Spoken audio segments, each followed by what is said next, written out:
অলি আল্লাহর মর্যাদা। আল্লাহ তার প্রিয় বান্দাদের আউলিয়া বা বন্ধু বলে ঘোষণা করেছেন। কুরআনে আল্লাহ বলেন, নিশ্চয়ই আল্লাহর অলিদের কোনো ভয় নেই, তারা দুঃখিত হবে না। তারা হলো সেই সব লোক যারা ঈমান এনেছে এবং তাকওয়া অবলম্বন করেছে।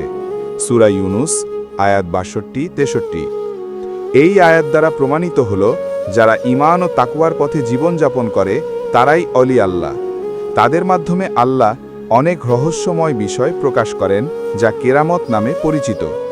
কেরামত মানে অলৌকিক ঘটনা যা আল্লাহ তার প্রিয় বান্দাদের মাধ্যমে প্রকাশ করেন। এটি অলির নিজের শক্তি নয়, বরং আল্লাহর কুদরতের প্রকাশ। কুরআন হাদিসে বহু কেরামতের প্রমাণ আছে। মরিয়ম আলাইহিসসালামের কাছে গ্রীষ্মের শীতের ফল ও শীতে গ্রীষ্মের ফল আসা।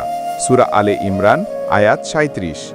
সুলাইমান রাদিয়াল্লাহু এর সাহাবী আসিফ বিন বারকিয়া এক পলতের মধ্যে দূর থেকে রানী বিলকিসের সিংহাসন নিয়ে আসেন। সূরা নামল আয়াত ৪০। উমর রাদিয়াল্লাহু মদিনা থেকে দূরে অবস্থানরত সেনাপতিকে নাম দূরে ডেকে সতর্ক করেছিলেন এবং সৈন্যরা তা শুনেছিল। সহিহ হাদিস দ্বারা প্রমাণিত। কেরামত অস্বীকারীদের অবস্থা। যারা কেরামত অস্বীকার করে তাদের মূল ভুল হল: ১. আল্লাহর কুদরতের সীমা বেঁধে দেওয়া, অথচ আল্লাহ সীমাহীন ক্ষমতার অধিকারী।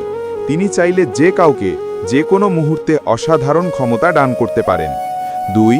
কোরআন ও হাদিসের স্পষ্ট ঘটনা অস্বীকার করা, এতে মানুষ ভ্রান্ত পথে চলে যায়। ৩. ঈমান দুর্বল হয়ে যায়। কেরামত মানা ঈমানের শর্ত না হলেও তা অস্বীকার করা আল্লাহর নিদর্শনকে অস্বীকার করার শামিল। অলি আল্লাহ অস্বীকারীদের জন্য সতর্কতা। রাসূলুল্লাহ সাল্লাল্লাহু আলাইহি ওয়াসাল্লাম হাদিসে কুদসিতে বলেছেন, নিশ্চয়ই আল্লাহ তাআলা বলেন, যে আমার কোনো বন্ধুর অলি আল্লাহর সাথে শত্রুতা করে আমি তার বিরুদ্ধে যুদ্ধ ঘোষণা করি। অতএব যারা অলি আল্লাহর মর্যাদা মানে না তাদের উচিত ভয় করা, কারণ এতে আল্লাহর রোষানলে পড়ার আশঙ্কা রয়েছে। অলি আল্লাহর কেরামত অস্বীকার করা মানে আল্লাহর নিদর্শন ও কুদরতের অস্বীকার করা। অলিরা নিজের শক্তি দিয়ে কিছু করে না, বরং সবই আল্লাহর আদেশ ও অনুমতিতে ঘটে।